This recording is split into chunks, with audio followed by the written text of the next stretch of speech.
You said we should aim for 15 to 20,000 customers, and we got there like really, really fast. With the emails, we did 106,000, and the entire store was about 256K. It's been like just ridiculous return. We like quadrupled our fucking revenue. Build your list now because I regretted not doing that sooner. Hey, what's going on, guys? I'm here with Bon. He's been a client of ours for like a few months now. Just wanted to go over some results and like show you what's happening. Bon, can you introduce yourself? Yeah, so I've scaled three brands past six figures now, and the one brand that I'm working with Chris over here on is actually at 1.5 million rev in the last 10 months.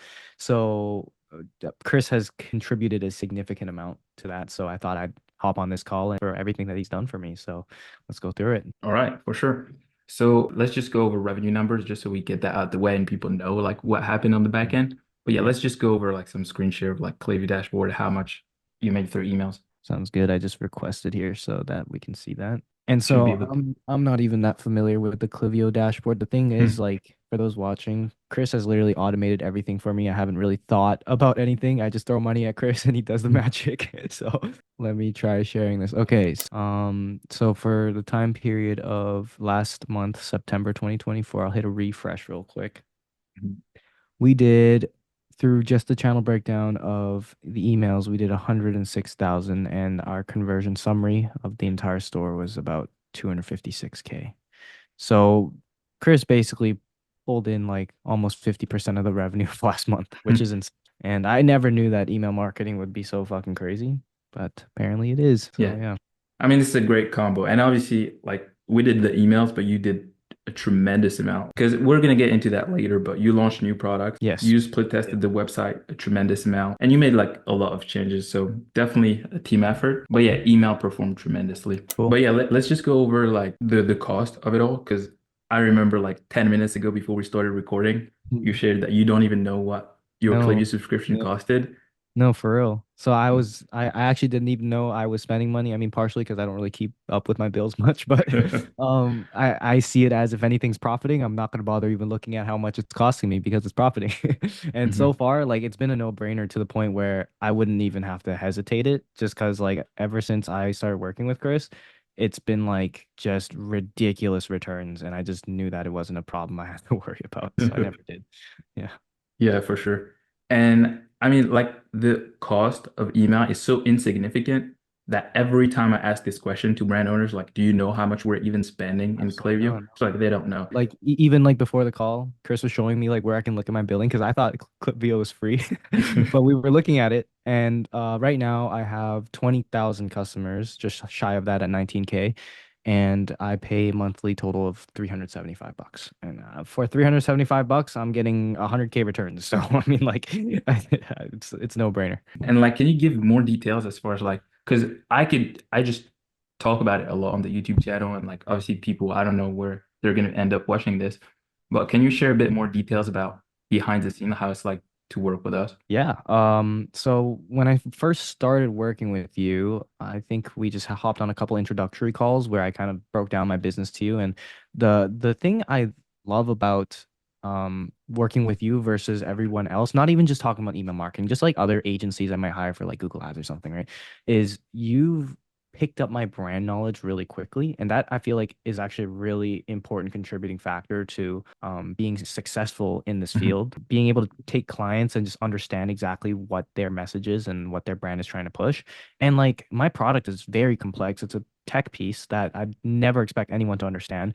And over just like a couple calls, we were able to get that set up to the point where you knew exactly how to sell my product and you did your research and everything. So from there, all it was I sent you all the photos I had done for the photo shoot of my product, and you would take them and literally turn them into art pieces, masterpieces that get sent out as emails and convert like crazy. And I remember it wasn't even long in before we were hitting like 30, 40K months. Like I was like, what the fuck?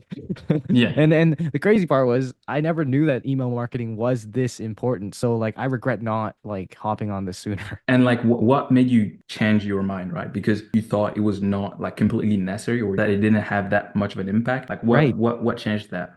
Well, first of all, I didn't understand how email marketing worked. I thought Mhm. it was literally like, oh yeah, you're gonna optimize it so when people leave my checkout page, they're gonna get an email that says, "Hey, buy this for another discount." Because that's what I was doing, just like these simple checkout ones. I didn't know that I was like getting myself into this whole world of like every day you're sending out emails that are custom Oh made yeah. to customers and like hmm fucking converting like crazy with them. It's essentially another form of ad space hmm and the cheapest form of ad space. Craziest part was I think when I first started with you, I only had about what 6,000, 7,000 customers or something. Yeah. And then you said it was very low. You said we should aim for 15 to 20,000 customers. And we got there like really, really fast just with the flows that you built. And so we built that list up instantly and we like quadrupled our fucking revenue from hmm that. It was And that's not insane. even, yeah, that's not even just customers because a lot of people they're like, oh, I'll start email marketing when I hit a certain amount of the list subscribers. But we Yeah, have that whole pop-up system in place. We're growing the list, and right after exactly. the subscribe to email marketing, we're just converting them. Exactly. So So you so don't that's need. that's the whole thing. I like sorry, it's like the students that I coach now, like as soon as I see talent where it's like, okay, your store looks like it's going in a good direction, it's never too early in my opinion. Like I'll send them straight to you and I've done that already with a couple guys where they just come to you and I said, build your list now because I regretted not doing that sooner. I was going viral on TikTok because I do organic. I don't know if you guys know, but I was going viral to the point where I was at like I had videos, my highest video was like 44 million views on YouTube. And like during those times, I slept on email marketing. So like if I had all those views and I started building the list with Chris like way earlier, I would have probably been at like 40 to even 50,000 customers on my email list or even 100 if I was there because I was getting millions and millions of views every week. So but now I'm moving on to paid ads. So obviously you have more concentrated traffic that's more high Mhm. converting, but still like those emails would have been so valuable and I just regret not doing it sooner. Yeah. 100%. Yeah, same thing. Like you said, you recommend to students having that email setup in place. I Yeah. always recommend it to at least the minimum, because sometimes it doesn't make sense to send campaigns if you have like 10 email list subscribers, you're wasting your time. Yeah. But at least having some embedded checkouts, like, some basic retargeting to Yeah. where when people come to your site, you don't just stop contacting them after they leave. Exactly. So, and not to like out your product or just expose your brand, but we're selling to pretty young people.